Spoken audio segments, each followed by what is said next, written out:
Geng, saya menuju di daerah pasar minggu atau boleh bilang Pejaten saya, geng. Di sini saya dengan teman saya kami mengambil sarana promosi Indomaret, geng. Nah, di sini saya kebetulan membawa HP. Nah, ini saya kemudian jalan-jalan, geng. Insya Allah nanti saya explore lagi tempat Terbengkalai. Jadi sebenarnya sih saya mau nyari di daerah sini, tapi nggak temu. Itu wilayah Jakarta tuh susah, geng, untuk nyari tempat lokasi yang dimana tempat yang udah tidak dihuni lagi. Saya mau cari posisi tempat yang berada sini.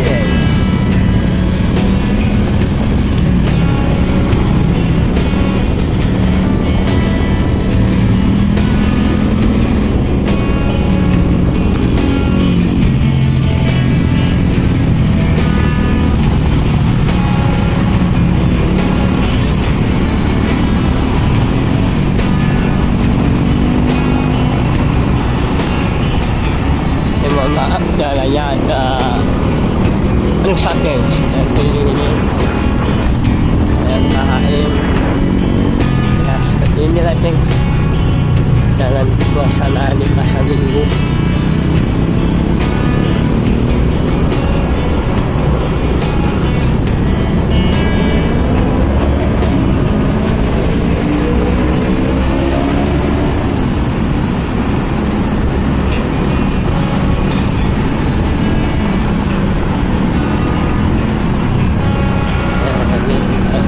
Ini, geng.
Allahu Akbar, Allahu Akbar, Allahu Akbar walillahil hamd. Rangkaian ibadah yang pertama adalah pelaksanaan ibadah haji.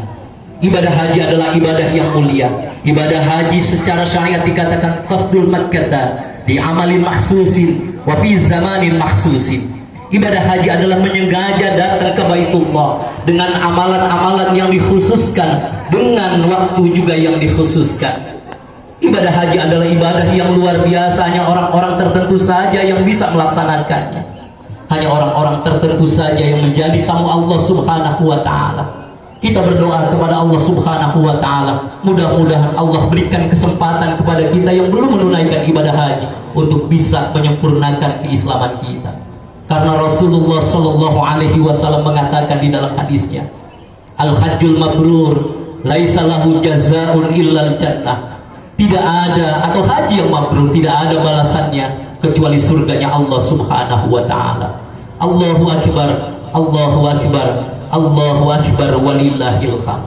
Namun tatkala Rasulullah Shallallahu Alaihi Wasallam menyampaikan balasan haji tersebut, sahabat bertanya kepada Rasulullah Shallallahu Alaihi Wasallam, wa ma birrahu ya Rasulullah, haji yang mabrur begitu agung balasannya, bahkan surga yang didapatkan kepada orang yang mendapatkan haji yang mabrur. Kalau seperti itu, apa tanda-tanda kebaikan daripada haji yang mabrur?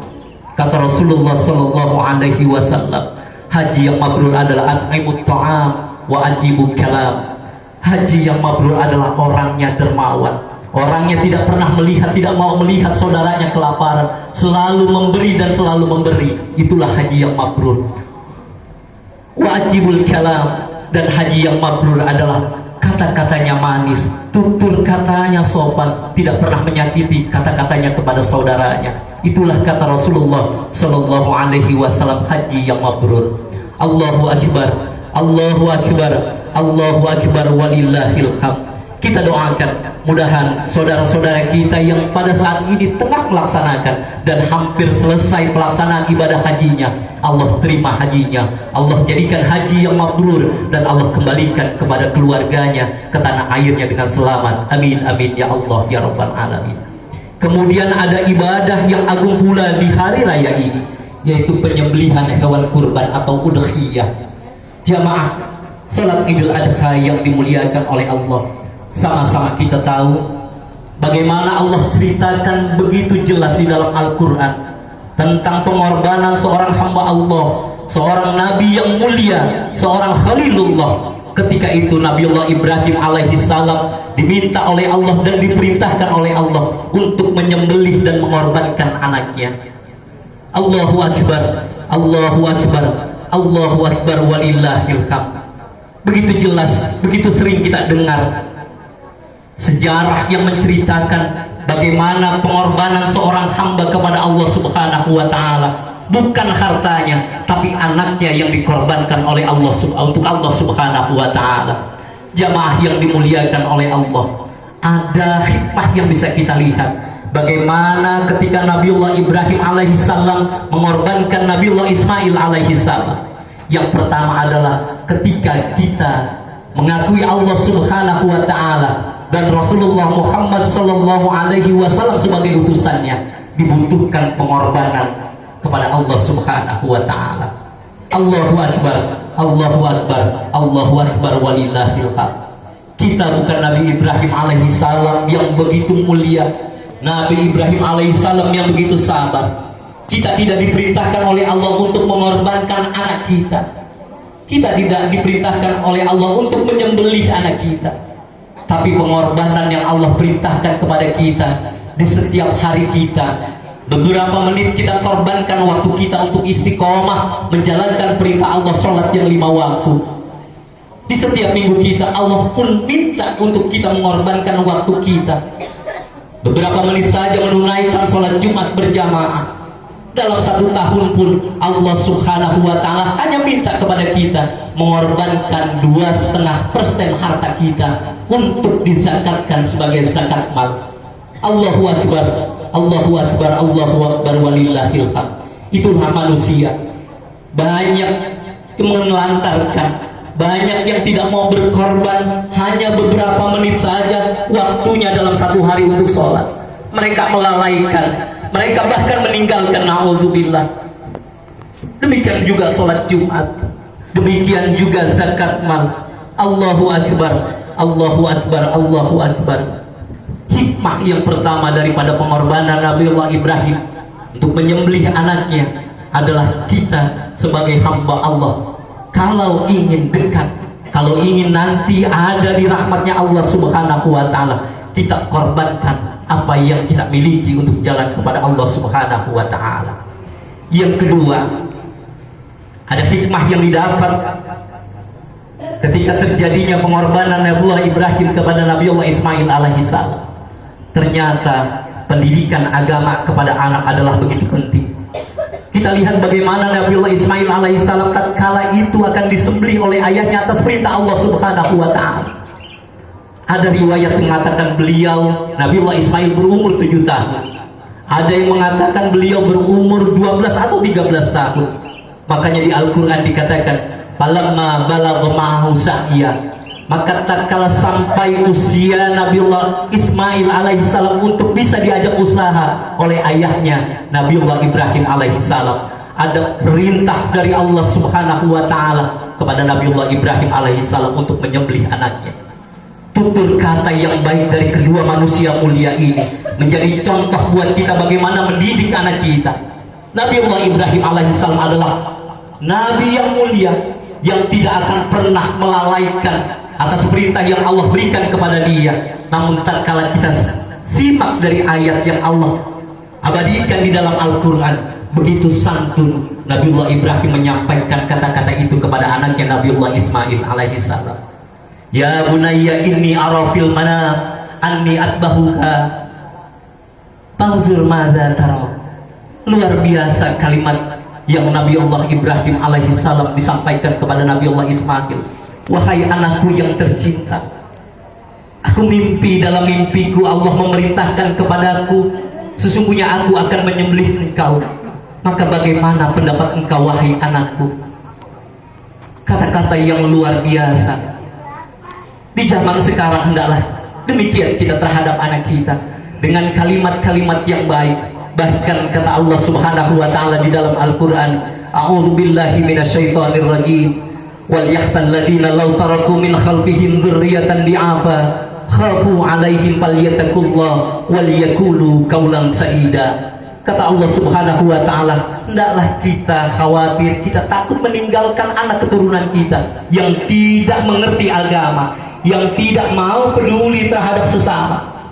Salah satunya untuk bisa mendapatkan anak yang baik, anak yang saleh, kata Allah Subhanahu wa ta'ala, wa qulu qawlan sadida, berkatalah kepada mereka dengan kata-kata yang indah, kata-kata yang baik. Allahu Akbar, Allahu Akbar, Allahu Akbar, walillahil hamd. Jamaah salat Idul Adha yang dimuliakan oleh Allah, anak adalah investasi yang terbesar buat kita. Anak yang nanti bisa membawa kita ke surganya Allah Subhanahu wa ta'ala. Sebaliknya, anak pun bisa menjerumuskan kita ke nerakanya Allah Subhanahu wa ta'ala. Pada saat ini tatkala kita didik anak kita dengan pelajaran agama, mungkin anak kita agak sedikit malas atau mungkin menangis ketika kita ajarkan, tapi pada saatnya nanti anak kita akan berterima kasih kepada kita. Pada saatnya nanti kita pun akan gembira dengan anak kita. Jamaah salat Idul Adha yang dimuliakan oleh Allah, kata Rasulullah Shallallahu Alaihi Wasallam, investasi yang tidak pernah putus, investasi yang tidak pernah habis, walaupun kita telah berpulang ke rahmatullah, adalah anak yang soleh yang selalu mendoakan kita. Allahu Akbar, Allahu Akbar, walillahil hamd. Hikmah yang ketiga, hendaklah apa yang kita lakukan hanya karena Allah Subhanahu wa ta'ala. Harapan hanya kita tautkan kepada Allah Subhanahu wa ta'ala. Semua yang kita lakukan, kita sandarkan kepada Allah Subhanahu wa ta'ala. Mudah-mudahan di Idul Adha ini, di hari yang mulia ini, Allah memberikan kenikmatan yang terbaik buat kita semua. Yang punya rezeki masih ada kesempatan untuk berkurban. Di masjid ini tadi disampaikan sampai jam 9. Kalau masih ada silakan diantarkan untuk disembelih hewan kurbannya. Bahkan sampai hari tasrik nanti, hari akad asar nanti, boleh menyembelih hewan kurban. Allahu Akbar walillahil hamd. Jamaah sholat Idul Adha yang dimuliakan oleh Allah, sekali lagi mudah-mudahan Allah berikan kesehatan kepada kita, keberkahan di dalam hidup kita. Pada saat ini kita berkumpul, kita ingin nanti Idul Adha yang akan datang pun kita berkumpul, dan terakhir nanti kita dikumpulkan oleh Allah Subhanahu wa Ta'ala di surganya Allah Subhanahu wa Ta'ala. Amin amin ya Allah ya rabbal alamin. Barakallahu li wa lakum fil Qur'anil azim, wa nafa'ani wa iyyakum bima fihi minal